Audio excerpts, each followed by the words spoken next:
Ako na mawala na mga kapatid sa kanya. Oo, sa mga kapal na upay. Pag hindi sila sumunod, lakal sila sa trabaho.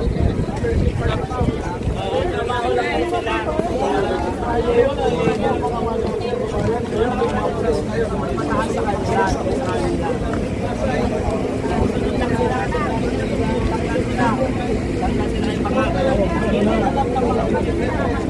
Darating ang magdudusa kanila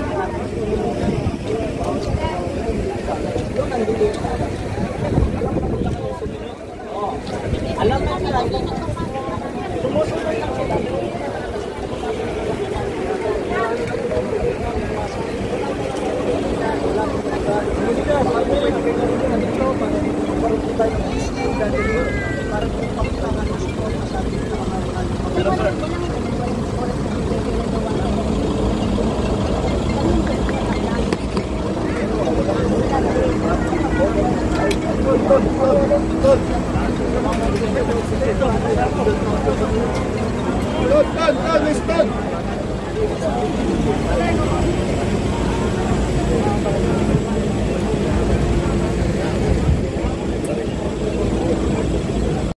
Attorney, anong development sa loob may update na ba kayo?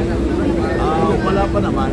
Siyempre na I received a message na ililipat sa veteran. Baka break news yan dahil kanina pagdating ko dito, I was advised by General Marvin that when they will bring former President Krame Oster, I will be allowed to accompany him at the legal counsel. Pero they never allowed me to see him when he arrived. Sila ako nakausap. They told me, nakausap ko sila Kanilaw, Ambassador na Kanilaw, Interpol, he told me that there is a warrant of arrest, but he never showed it to me. So as till now, I have not seen a copy of the warrant of arrest. It's illegal, siyempre. Well, my assumption is illegal ang arrest niya dahil wala pinapakita sa amin. Meron sana, pinakita sa akin. Yes. That is made illegal basis for his arrest. Ngayon, hindi kami pinapapasok.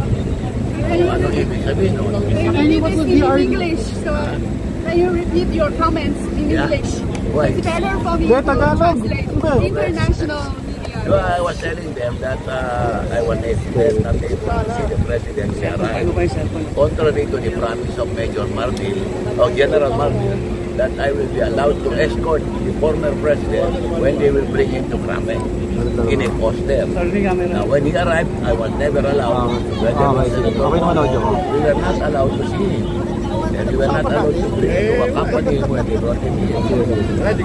So, as I said earlier, I never saw a copy of the warrant of arrest. So my assumption is that there is no warrant of arrest. Because if there is, then the natural thing for them to do is to show it to us at the Council of the Former President. What's your expectation for the next state? What's your expectation for like the government's next state? How will they treat President Duterte? Expectation daw po ng next step na gagawin ng ating gobyerno. Well, I don't know what the President himself said that he will not allow ICC to investigate the President because this is an affront to our national sovereignty, and it might create the idea that our justice system in the country is not working. Sir, sabi kayo na warrant of arrest, so ibig sabihin hindi na sa Miranda rights? Meron warrant of arrest, but hindi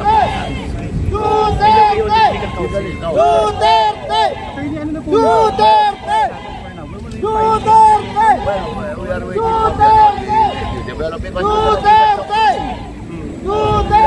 entitlement, legal assistance, as well as immediate medical assistance. Well, I don't know, but I think former executive secretary, I'm not even sure about that. No, they said that it's veterans. Again, subject to verification yan. Sir, kwento niyo lang po sa amin yung process. Ano po mangyayari after niyang basahan ng Miranda rights dyan sa loob? Saan po sa dadalhin? Ano yung magiging action ng legal team? Well, kung talagang may warrant of arrest, then they should bring him where he rightfully belongs.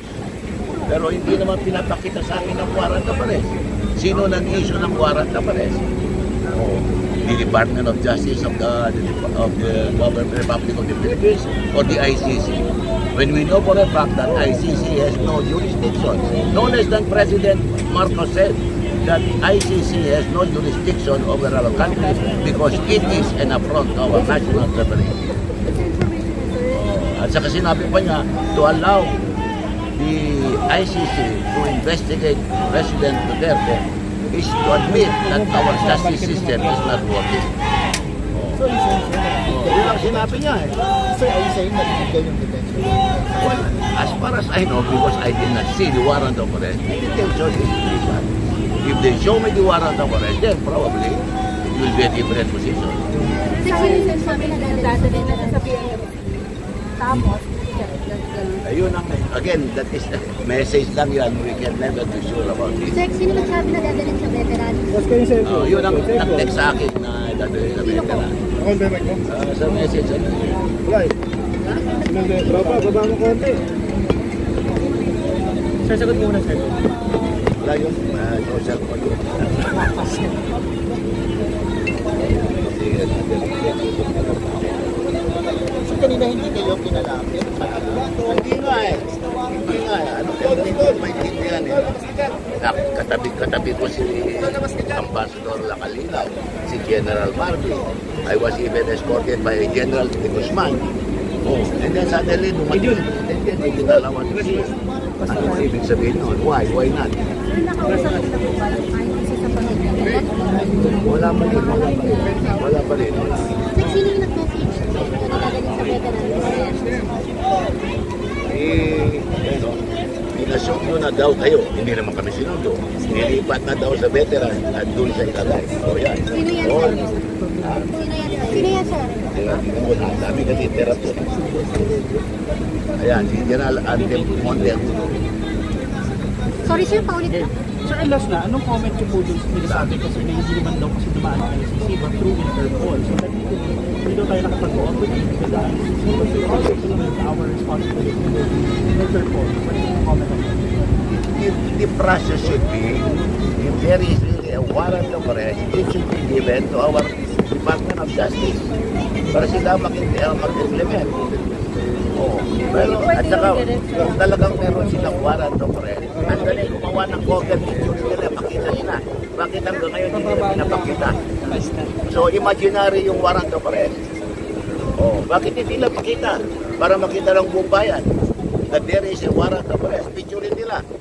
At kung sino ang nag-issue ng warrant of arrest. Pero paano sir kung sealed siya? Kasi may sinasabi pong angle na the warrant of arrest could have been sealed. Kasi may mga instances na ICC warrants na po is sealed. Pero binibigay po That is not allowed in our country. In our country, when you are arrested, you have to be shown the warrant of arrest. That is the legal basis for your arrest.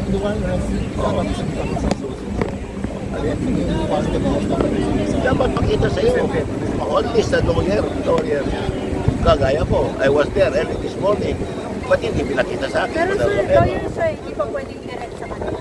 Pwede rin. Diba hindi mo pwede ipagtanggol ang abogado sa sir, sa camera po. Hindi pwede ipagtanggol ang abogado. Kasi si Duterte sa abogado, right? But Yes. hindi naman pwede ipagtanggol sa sarili kasi dapat nandun kayo dahil karapatan nyo. Legal assistance. That is his constitutional right. Constitutional right to legal assistance. Immediate medical assistance. Those are all constitutional rights. You cannot deprive anybody, even the lowest Filipino cannot be deprived of that right. No more or less ang ating former president. Thank you. Thank you.